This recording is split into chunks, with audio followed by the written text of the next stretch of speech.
I get it. You're staring at a line of kitchen equipment on a trade show floor or scrolling through endless listings, and the idea of spending a good chunk of cash on a piece you'll never actually use properly feels risky. Maybe you run a small catering service that just landed a big contract and you need a reliable way to bake, then keep dishes at serving temperature without shuffling trays between ovens and warmers. Or perhaps you've heard a friend rave about a cook and hold cabinet that can sit on wheels and think it might be the missing link in your kitchen flow.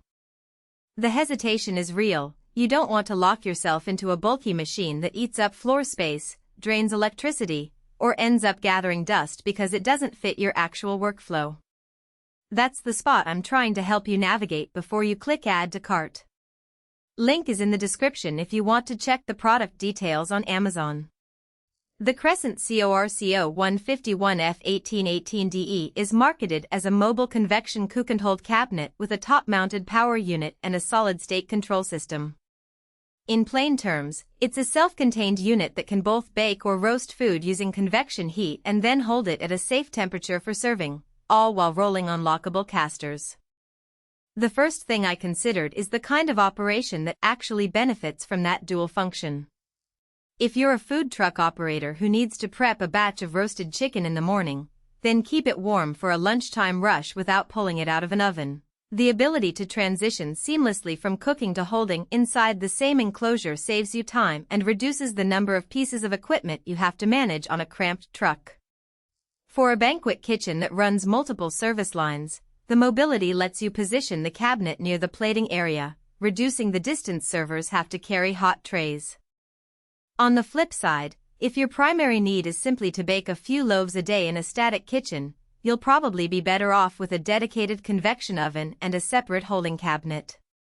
The CO151F1818DE's strength lies in its integration, not in being the most efficient single-purpose oven. That integration brings trade-offs.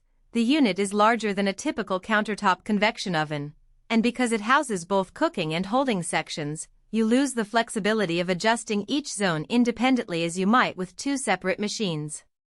Let's talk practicality. The top-mounted power unit is a clever design choice. By keeping the heating elements and controls up high, the cabinet floor stays cooler, which is a subtle but helpful benefit when you're moving the unit around on a busy line. The lockable casters mean you can roll it to a prep island for a quick bake, then lock it in place while the holding function does its job. In my experience watching similar setups in commercial kitchens, that kind of mobility reduces the need for additional countertop space and lets you reconfigure your layout on the fly, which is a real win for pop-up events or seasonal menus. However, the mobility comes with a requirement for a stable power source. The unit's solid-state control system is reliable, but it still needs a three-phase connection in many cases, which not every small venue can provide without a dedicated line. If you're planning to run this off a standard 120V outlet, you may end up with underperformance, longer preheat times, or even tripping breakers. The manual does note the electrical specs, so you'll need to confirm your kitchen can deliver the proper voltage before you order.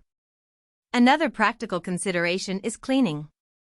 Because the cooking and holding chambers share the same cabinet envelope, spills can travel between zones if you're not careful. The interior surfaces are stainless steel, which is standard for commercial gear, but the convection fans sit in the upper portion of the cooking chamber. If you're regularly cooking saucy or oily dishes, you'll want to schedule a deeper clean of those fans to prevent buildup that could affect airflow. It's not a deal breaker, but it's a maintenance step that some users overlook when they first love the convenience. So who should actually buy this? I'd say it's a solid fit for caterers who need to batch cook items ahead of an event and keep them at serving temperature without moving them to a separate warmer. Food truck owners or mobile vendors who have limited floor space and need a single unit that can both bake and hold. Small banquet or hotel kitchens that want to add flexibility to their line without committing to a full suite of ovens and holding cabinets. Chefs who frequently run menu items that benefit from a cook and hold workflow, like roasted vegetables, baked desserts, or pre-cooked proteins that need to stay hot for an extended service. And who should skip it? Home cooks or hobbyists who only need occasional baking, a countertop convection oven will be cheaper and easier to install. Restaurants that already have separate, high-capacity ovens and warmers, adding a combined unit may not improve efficiency. Spaces with limited electrical capacity or without access to a three-phase supply